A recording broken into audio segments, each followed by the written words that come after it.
सुबह सुबह की धूप, चिड़ियों का गाना, हवा में ताजा खुशबू। ये था अरविंद का गांव। छोटा सा, शांत, हर तरफ हरियाली। खेतों में फसलें लहरा रही हैं। अरविंद को अपने गांव से बहुत प्यार था। यहाँ की शांति उसे अपनी तरफ खींचती थी। भाग दौड़ भरी जिंदगी से दूर ये गांव एक अलग ही दुनिया थी। यहाँ सब लोग अपनी परंपराओं से जुड़े थे। एक दूसरे की मदद करना यहाँ की पहचान थी।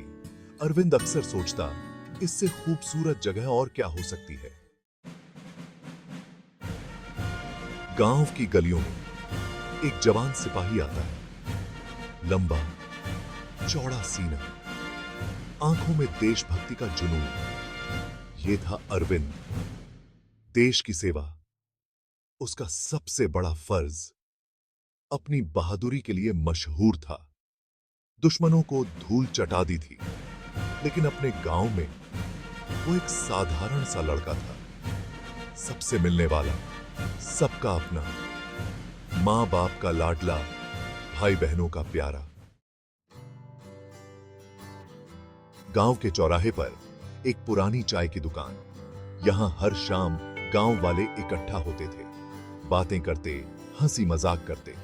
एक दिन अरविंद भी वहां बैठा था। तभी उसकी नजर एक लड़की पर पड़ी। साड़ी में सजी, नजरें नीची, बहुत सुंदर। ये थी स्नेहा, गांव के सरपंच की बेटी।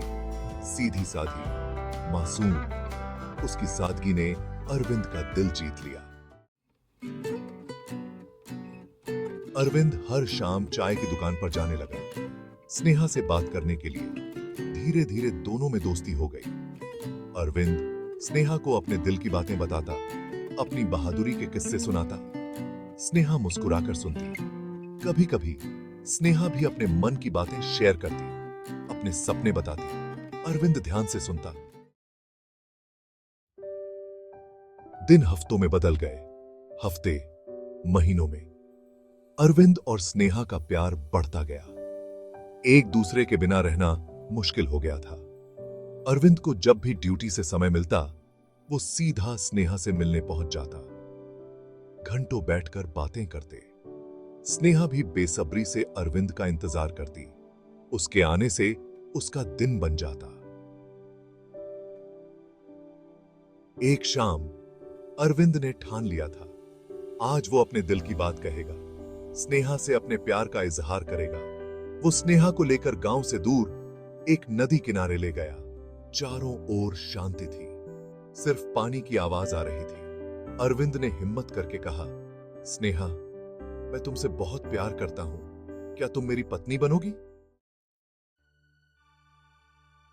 स्नेहा शर्मा गई। उसके चेहरे पर एक प्यारी सी मुस्कान आ गई। वो जानती थी कि अरविंद उससे प्यार करता है। थोड़ी देर चुप रहने के बाद स्नेहा ने कहा, हां अरविंद, मैं भी तुमसे बहुत प्यार करती हूं। अरविंद बहुत खुश हुआ। उसने स्नेहा को गले लगा लिया। ये उनके प्यार की जीत थी। अगले दिन अरविंद ने अपने मां बाप को स्नेहा के बारे में बताया। उन्हें अपनी पसंद पर पूरा भरोसा था। दोनों परिवार मान गए। शादी की तैयारी शुरू हो गई। पूरा गांव खुश था। स्नेहा और अरविंद के चेहरे पर शादी की खुशी साफ दिख रही थी। वो अपने नए जीवन की शुरुआत करने के लिए बेताब थे। कुछ ही दिनों में शादी का दिन आ गया। गांव में उत्सव का माहौल था। ढोल नगाड़े बज रहे थे। अरविंद घोड़ी पर सवार स्नेहा के घर पहुंचा। स्नेहा लाल जोड़े में सजी परी से कम नहीं लग रही थी। फिर वो पल आया जब अरविंद और स्नेहा ने एक दूसरे को वरमाला पहनाई। 7 फेरे लिए, 7 जन्मों के लिए एक हो गए। शादी के बाद अरविंद और स्नेहा अपने नए जीवन में आ गए। एक दूसरे का साथ उनके लिए सबसे बड़ी खुशी थी। अरविंद अपनी ड्यूटी पर जाता, स्नेहा घर संभालती। एक दूसरे का साथ हर मुश्किल आसान बना देता था। उनका प्यार समय के साथ और गहरा होता गया। सब कहते, अरविंद और स्नेहा की जोड़ी ऊपर वाले ने बनाई है।